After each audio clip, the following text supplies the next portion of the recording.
السلام علیکم معزز ناظرین کرام، آپ دیکھ رہے ہیں IRK نیوز۔ آج کے تازہ ترین بلیٹن میں آپ کو خوش آمدید کہتے ہیں۔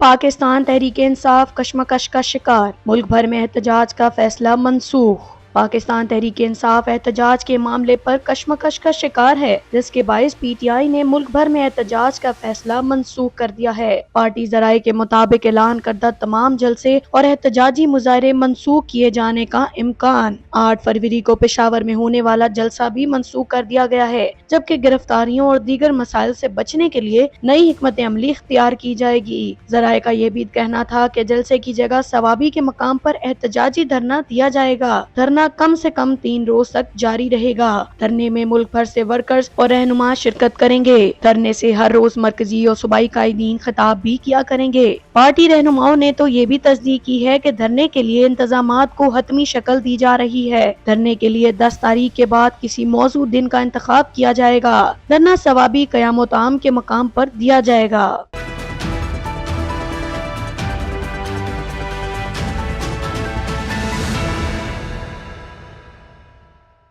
جوڈیشل کمیشن کے لیے پارلیمنٹیرینز کے نام سپریم کورٹ کو ارسال۔ اعلیٰ عدلیہ میں ججز تقرری کے لیے جوڈیشل کمیشن کی تشکیل کے معاملے میں پیش رفت ہو گئی۔ جوڈیشل کمیشن کی رکنیت کے لیے قومی اسمبلی اور سینٹ سے پارلیمنٹیرینز کے نام سپریم کورٹ کو ارسال کر دیے گئے ہیں۔ چیئرمین سینٹ سید یوسف رضا گیلانی نے آئین کے آرٹیکل 175A کے تحت قائد ایوان اور سینیٹر اسحاق ڈار اور قائد حزب اختلاف سینیٹر شبلی فراز کی ایڈوانس پر جوڈیشل کمیشن کے لیے حکومتی اور اپوزیشن بینچوں سے سینیٹر فاروق ایچ نائک اور شبلی فراز کی نامزدگیوں کو رجسٹرار سپریم کورٹ کو ارسال کرنے کی ہدایت کر دی ہے۔ ادھر اسپیکر قومی اسمبلی سردار ریاض صادق نے بھی سپریم کورٹ کے کمیشن کو خط لکھ کر پارلیمانی جماعتوں کے جوڈیشل کمیشن میں نامزدگی کر دی ہے۔ جوڈیشل کمیشن کے لیے قومی اسمبلی سے اپوزیشن لیڈر عمر ایوب اور مسلم لیگ نون کے شیخ آفتاب کو نامزد کیا گیا ہے۔ اسپیکر قومی اسمبلی نے خاتون کی نشست پر روشن خورشید پروچا کو نامزد کیا ہے۔ ترجمان قومی اسمبلی کے مطابق 26ویں آئینی ترمیم کی منظوری کے بعد جوڈیشل کمیشن میں 5 اراکین پارلیمنٹ کو شامل کیا گیا ہے اور تمام نامزدگیاں سیکرٹری جوڈیشل کمیشن کو بھجوا دی گئی ہیں۔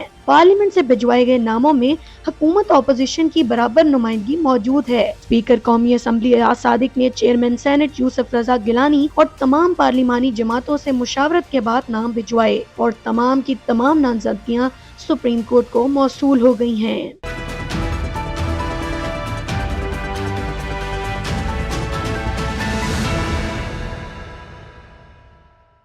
PTI کے ساتھ کوئی نرمی نہیں برتی جائے گی اور نہ ہی کوئی ڈیل ہوگی، عرفان صدیقی کا بیان۔ سینٹ میں مسلم لیگ نون کے پارلیمانی لیڈر عرفان صدیقی نے کہا ہے کہ پاکستان تحریک انصاف کے ساتھ کوئی نرمی نہیں برتی جائے گی اور نہ ہی کوئی ڈیل ہوگی۔ سرکاری خبر ایجنسی APP کی رپورٹ کے مطابق نجی نیوز چینل سے گفتگو کرتے ہوئے سینیٹر عرفان صدیقی نے نشاندہی کی کہ PTI سیاسی فائدے کے حصول کے لیے پروپیگنڈے اور سازشی نظریوں کو بروئے کار لانے کا ماضی رکھتی ہے۔ انہوں نے اس بات پر زور دیا کہ قانون کا اطلاق تمام قیدیوں پر یکساں طور پر کیا جائے گا، اس میں کوئی رعایت نہیں کی جائے گی۔ 9 مئی کے واقعے کا حوالہ دیتے ہوئے ان کا کہنا تھا، سیاستدانوں کو ملک میں عدم استحکام پیدا نہیں کرنا چاہیے، جیسا کہ PTI کا کردار رہا ہے۔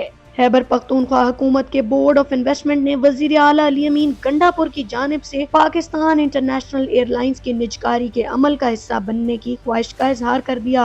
ان کا کہنا تھا کہ ہم 10 ارب روپے بولی سے زیادہ رقم دے کر قومی ایئر لائنز خریدنا چاہتے ہیں۔ Khyber Pakhtunkhwa board of investment کی جانب سے وفاقی وزارت نجکاری کو خط میں کہا گیا ہے کہ PIA قومی اثاثہ اور ملکی پہچان ہے اور وزیر اعلیٰ خیبر پختونخوا کی جانب سے PIA کی نجکاری کے عمل کا حصہ بننا لازم ہے۔ خط میں کہا گیا کہ ہم کسی ملک یا غیر ملکی نجی ادارے کے پاس یہ قومی سرمایہ نہیں جانے دیں گے۔ 10 ارب کی بولی سے زیادہ کم ہم نہیں دینے کو تیار اور اسے اسی بولی پر حاصل کرنا چاہتے ہیں۔ Khyber Pakhtunkhwa board of investment کے خط میں یہ بھی کہا گیا کہ ہم چاہتے ہیں کہ قومی ادارے حکومتی تحویل میں ہی رہیں۔ خیال رہے کہ گزشتہ روز اسلام آباد میں PIA کی نجکاری کے لیے بلو ورلڈ سٹی کی بولی کھولنے کے لیے تقریب منعقد ہوئی تھی، جہاں واحد بولی دہندہ نے PIA کے 60% شیئرز کی صرف 10 ارب روپے کی بولی لگائی تھی۔ وفاقی وزارت نجکاری کی جانب سے بولی کے لیے کم از کم 85 ارب 3 کروڑ روپے کی حد مقرر کی تھی، جبکہ بولی دہندہ نے 10 ارب روپے سے رقم بڑھانے سے انکار کر دیا تھا۔ ناظرین، پی آئی اے کی اثاثوں کی مالیت 152 ارب روپے ہے، اسی لیے نجکاری حکام نے سر پکڑ لیا تھا اور بہت پریشان بھی ہو گئے تھے۔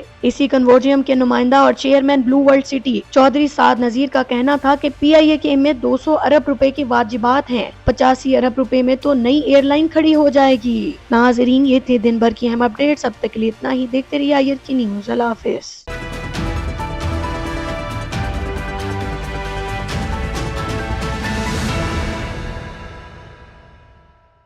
پاکستان تحریک انصاف کشمکش کا شکار، ملک بھر میں احتجاج کا فیصلہ منسوخ۔ پاکستان تحریک انصاف احتجاج کے معاملے پر کشمکش کا شکار ہے، جس کے باعث پی ٹی آئی نے ملک بھر میں احتجاج کا فیصلہ منسوخ کر دیا ہے۔ پارٹی ذرائع کے مطابق اعلان کردہ تمام جلسے اور احتجاجی مظاہرے منسوخ کیے جانے کا امکان۔ 8 فروری کو پشاور میں ہونے والا جلسہ بھی منسوخ کر دیا گیا ہے، جبکہ گرفتاریوں اور دیگر مسائل سے بچنے کے لیے نئی حکمت عملی اختیار کی جائے گی۔ ذرائع کا یہ بھی کہنا تھا کہ جلسے کی جگہ ثوابی کے مقام پر احتجاجی دھرنا دیا جائے گا۔ دھرنا کم سے کم 3 روز تک جاری رہے گا۔ دھرنے میں ملک بھر سے ورکرز اور رہنما شرکت کریں گے۔ دھرنے سے ہر روز مرکزی اور صوبائی قائدین خطاب بھی کیا کریں گے۔ پارٹی رہنماؤں نے تو یہ بھی تصدیق کی ہے کہ دھرنے کے لیے انتظامات کو حتمی شکل دی جا رہی ہے۔ دھرنے کے لیے 10 تاریخ کے بعد کسی موزوں دن کا انتخاب کیا جائے گا۔ دھرنا ثوابی قیام و طعام کے مقام پر دیا جائے گا۔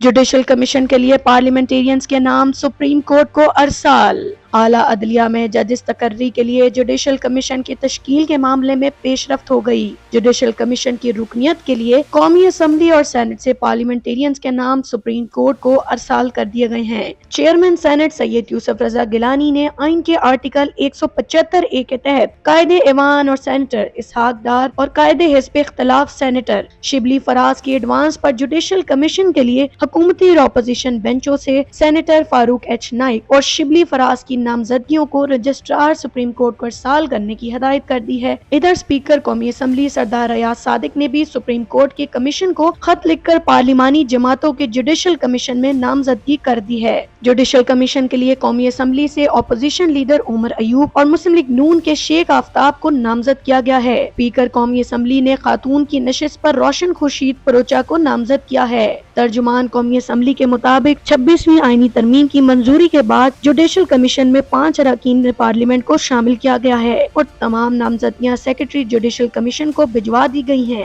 پارلیمنٹ سے بھجوائے گئے ناموں میں حکومت اپوزیشن کی برابر نمائندگی موجود ہے۔ اسپیکر قومی اسمبلی ریاض صادق نے چیئرمین سینٹ یوسف رضا گیلانی اور تمام پارلیمانی جماعتوں سے مشاورت کے بعد نام بھجوائے اور تمام کی تمام نامزدگیاں سپریم کورٹ کو موصول ہو گئی ہیں۔